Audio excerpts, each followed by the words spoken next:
نحمدہ و نصلی علی رسولہ الکریم، اما بعد۔ ایک بہت ہی اہم روایت جس کے راوی حضرت ابو ذر الغفاری رضی اللہ تعالیٰ عنہ ہیں، آپ حضرات کے گوش گزار کرنا چاہتا ہوں، اور اس روایت کی اہمیت کا اندازہ آپ اسی سے لگا سکتے ہیں کہ یہ روایت، یہ حدیث ایک ایسی حدیث ہے جس کو اللہ کے نبی صلی اللہ علیہ وسلم نے 6 دنوں تک صحابہ کو سنایا نہیں، یعنی 6 دنوں تک انتظار کرایا۔ آسان لفظوں میں یہ کہہ لیجئے کہ یہ ایک ایسی حدیث ہے جس کے سنانے کا اللہ کے نبی صلی اللہ علیہ وسلم نے وعدہ کیا مگر سنایا نہیں۔ 1 دن گزرا، 2 دن گزرے، 3 دن گزرے، 4 دن، 5 دن، 6 دن، جب 7واں دن ہوا تب جا کر کے اللہ کے نبی صلی اللہ علیہ وسلم نے یہ حدیث صحابہ کو اور خاص طور سے حضرت ابو ذر کو سنائی۔ بس 6 دن تک حضور یہ کہتے رہے کہ اے ابو ذر،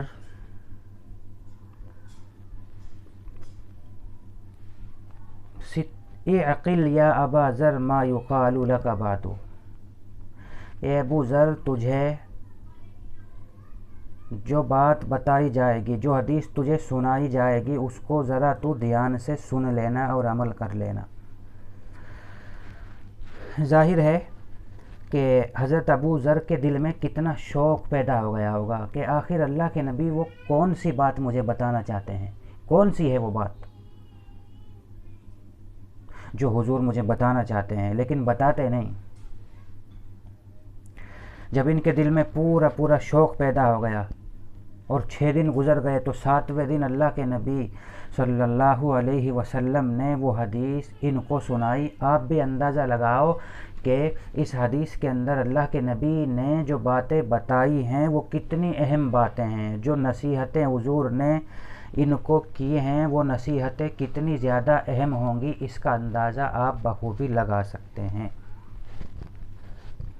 چنانچہ 7 دن گزرنے کے بعد سب سے پہلے اللہ کے نبی نے حضرت ابو ذر کو نصیحت کی، فرمایا اوصیک بتقوی اللہ، اے ابو ذر، میں تجھے تقوی اختیار کرنے کی نصیحت کرتا ہوں۔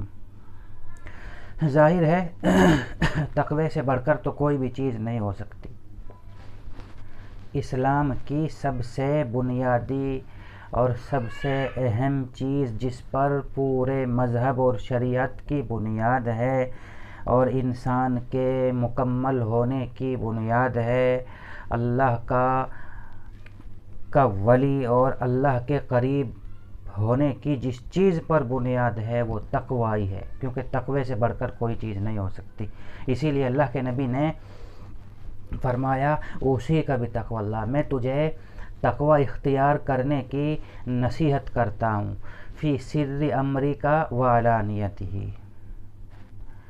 خلوت میں بھی اور جلوت میں بھی، یعنی جب تم تنہائی میں ہو تو بھی تقوی اختیار کرو، اور اگر لوگوں کے سامنے ہو، پبلک میں ہو تو بھی تقوی اختیار کرو۔ ایسا نہیں کہ اگر لوگوں کے سامنے تم ہو تب تو تم متقی پرہیزگار بن جاؤ، اور اگر تنہائی میں ہو تو پھر تنہائی میں تقوی کو چھوڑ دو اور گناہ کرنے لگو۔ نہیں، اس کو متقی نہیں کہتے، یہ آدمی تو پھر ڈھونگی ہوا۔ متقی وہ آدمی وہ ہوتا ہے کہ لوگوں کی اس کے اوپر نظر ہو یا نہ ہو، وہ خلوت میں ہو یا جلوت میں ہو، ہر حال میں تقوی اختیار کرے، تقوی کا دامن وہ ہاتھ سے نہ چھوڑے۔ سب سے پہلی نصیحت اللہ کے نبی نے حضرت ابو ذر کو یہ فرمائی۔ تقوی کس کو کہتے ہیں؟ حضرت علی رضی اللہ تعالی عنہ سے تقوی کی بڑی عجیب تعریف، اس کی ایک پریبھاشا جس کو بولتے ہیں ہندی میں، حضرت علی سے مروی ہے، حضرت علی نے فرمایا الخوف من الجلیل، تقوی نام ہے 4 چیزوں کا۔ نمبر 1 الخوف من الجلیل، اللہ سبحانہ و تعالی کا خوف دل میں ہونا۔ نمبر 2 العمل بالتنزیل، قرآن کے مطابق عمل کرنا، اس کے مطابق اپنی زندگی گزارنا۔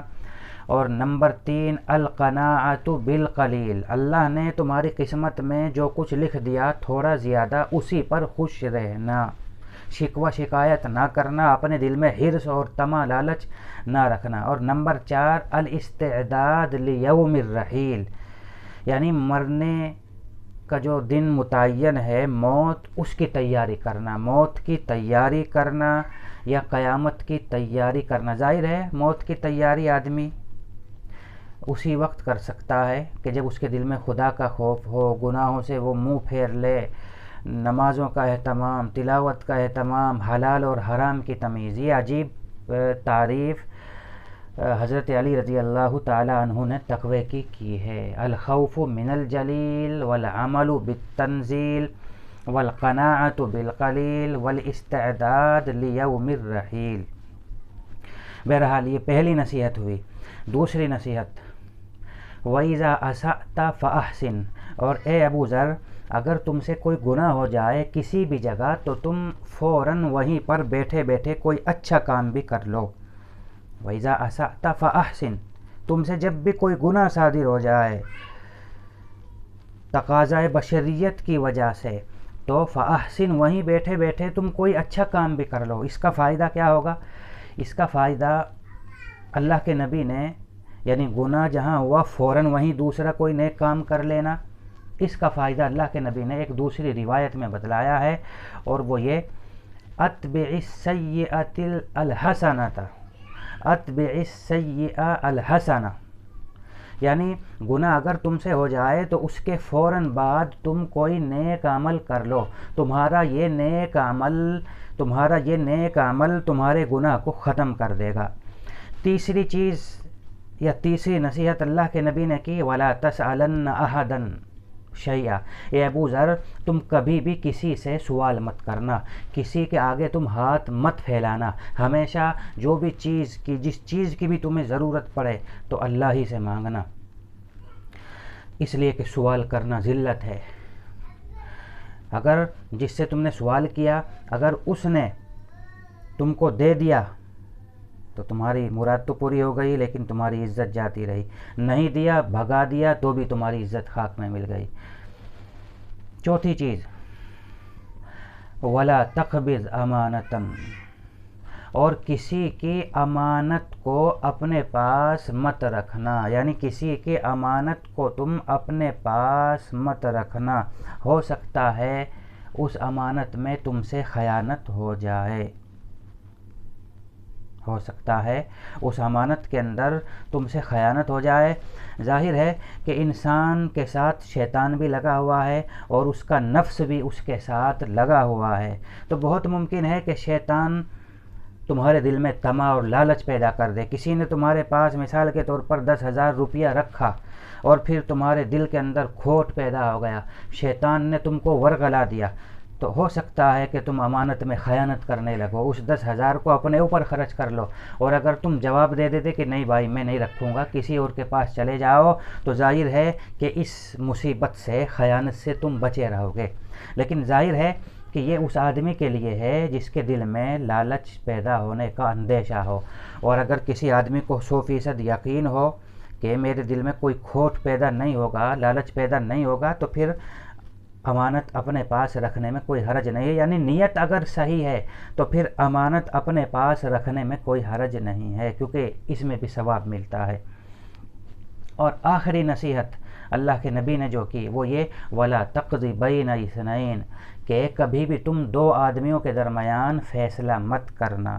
ظاہر ہے یہ اسی وقت ہے جب تمہارے اندر فیصلہ کرنے کی، ججمنٹ دینے کی تمہارے اندر قابلیت اور صلاحیت نہ ہو، لیکن اگر اللہ نے تمہارے اندر صلاحیت اور قابلیت رکھی ہے، تمہارے اندر عقل ہے، تمہارے اندر اتنی صلاحیت ہے کہ تم دونوں فریق کی بات سن کر کے نتیجے تک پہنچ سکتے ہو تو پھر فیصلہ سنانے میں کوئی حرج نہیں ہے۔ یہ اس صورت میں ہے جب تمہارے اندر معاملے کی تہ تک پہنچنے کی صلاحیت نہ ہو، تو پھر اس صورت میں تم جواب دے کر کے کسی اور کی طرف بھیج کر کے اپنا پلہ جھاڑ لو، ایک طرف ہو جاؤ۔ اس لیے کہ اگر تمہارے اندر فیصلہ کرنے کی صلاحیت نہیں ہے اور پھر بھی تم نے ٹانگ اڑائی، غلط فیصلہ کر دیا، تو اس صورت میں تم کو گناہ ملے گا، قیامت کے دن پکڑ ہوگی۔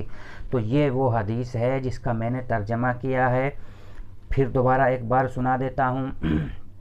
سب سے پہلی نصیحت کی تقوی اختیار کرنا، خلوت میں بھی جلوت میں بھی۔ نمبر 2، اگر تم سے کبھی کوئی گناہ ہو جائے تو فوراً کوئی اچھا کام بھی کر لو۔ نمبر 3، کسی سے کوئی سوال مت کرو، یہاں تک کہ اگر تمہارا کوڑا بھی گر جائے تو بھی تم کسی سے یہ مت کہو کہ بھائی جانے والے ذرا یہ میرا کوڑا اٹھا کر کے مجھے دے دو، بلکہ اپنی سواری سے، گھوڑے وغیرہ سے نیچے اترو اور اپنا کوڑا خود اتر کر کے لو۔ اور تیسری چیز، ولا تقضی ولا تقبی ضمانتاً، کسی آدمی کی امانت کو اپنے پاس مت رکھو، ہو سکتا ہے تم سے کوئی گڑبڑ ہو جائے۔